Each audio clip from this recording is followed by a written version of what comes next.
Newcastle Live. I wanted to start out by asking you if you bought any new guitars recently. Just got a couple of Matons on loan from Maton. Yep. At the moment. Just acoustics, that is. I haven't bought any new electrics. Why, do you know something I don't know? No, not at all. I just always like asking musos about their gear. I know that fair enough. It's something that that our audience, given that we get a lot of musos reading our content, are interested in. Right, okay. What do you like about playing the Matons? I just like the way the necks feel, really. Yeah. They're probably they're not striking me as the greatest acoustic sounding acoustics. Yep.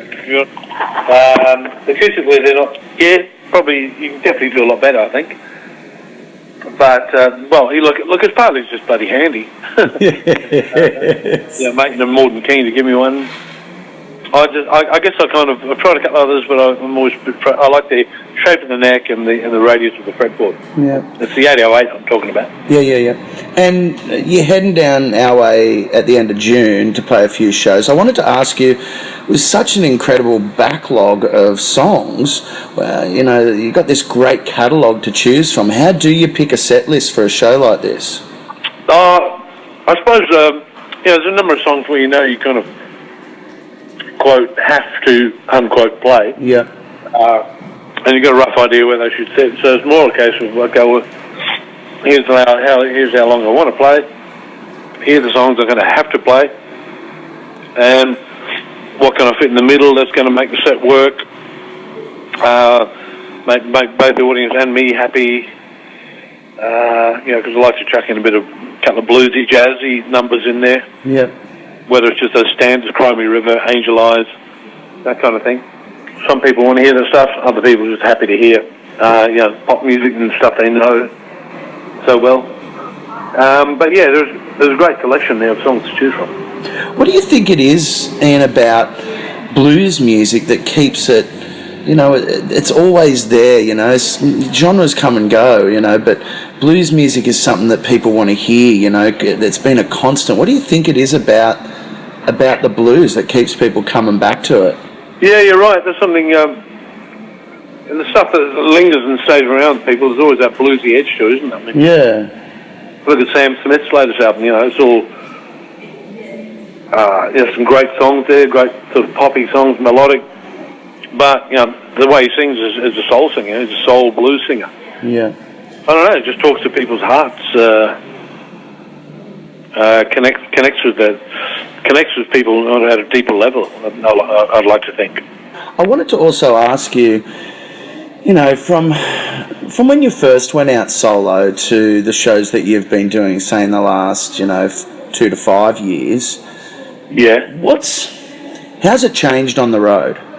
I don't know, because when I first started doing it, it was I know it sounds a bit ridiculous, but it was almost like, it was not until I started the first downbeat of the first song with the solo artist that I realised, really absorbed, sounds a bit vague, no. There wasn't going to be a band supporting me. Yep.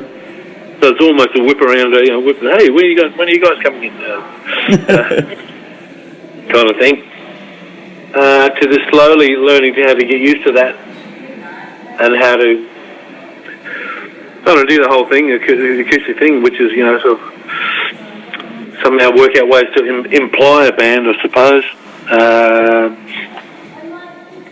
Then it's a good thing to force you to relook at the songs, reinterpret the lyrics, or at least relook at them and make sure you knew what the meaning was, maybe found a different meaning in them.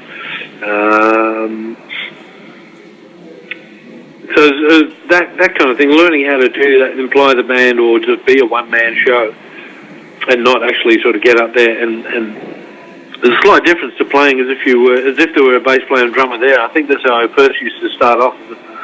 I'd sort of play as if I was playing to a bass player and a drummer, at least, rather than actually encompass the whole, attempt to encompass the whole thing myself. Yeah. So that was quite a learning curve.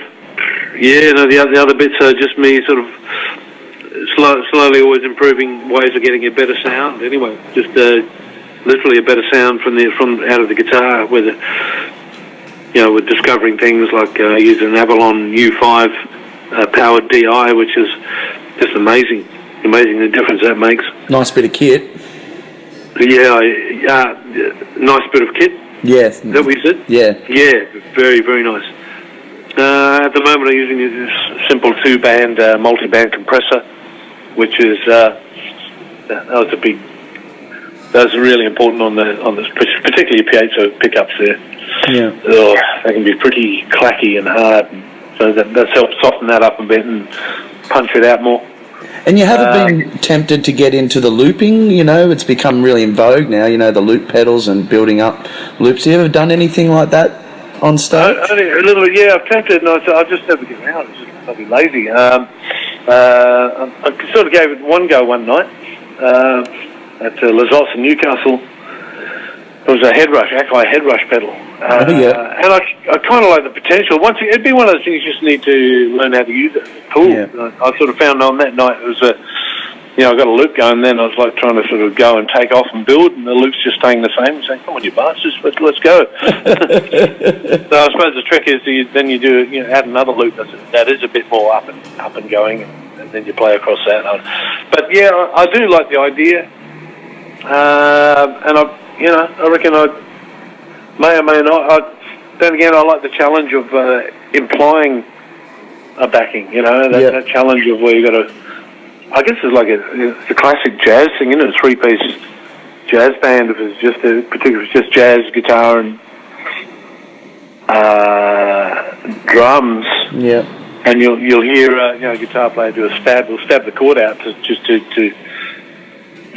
do a quick stab of the chord, and then play a few notes, and stab the next chord and play a few notes. And then he might actually not play chords for the next 3 bars and just play solo across them, and then go back to stabbing a chord out just to let the listener know exactly where you are, kind of thing. Or to set you up for what that melody, the chord that the melodies that he then plays afterwards. You got that chord in your head, and so you're hearing that melody across that chord because you just stated it a second ago. Well, man, it's been really interesting chatting to you.